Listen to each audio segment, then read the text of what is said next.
POV pengguna kosmetik yang sudah download BPRM Mobile. Wah, ada berita apa lagi sih ini? BPOM baru aja nemuin kosmetik ilegal mengandung pewarna K3 tidak memiliki izin edar dan diduga menggunakan bahan-bahan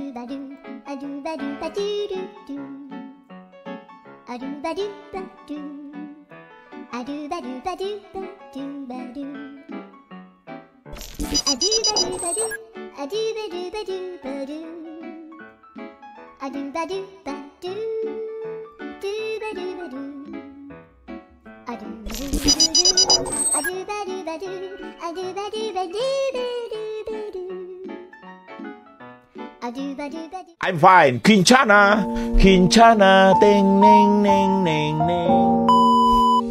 Ini semua bukan POV kok. Kamu dapat memastikan keamanan produk kosmetik kamu melalui aplikasi BPOM Mobile. Pilih menu scan produk, kemudian scan 2D barcode pada kemasan produk kamu. Akan muncul informasi mengenai produk sesuai data. Apabila muncul tulisan data tidak ditemukan, maka dipastikan produk kosmetik kamu belum terdaftar. Mudah bukan? Kami aja udah. Kamu kapan?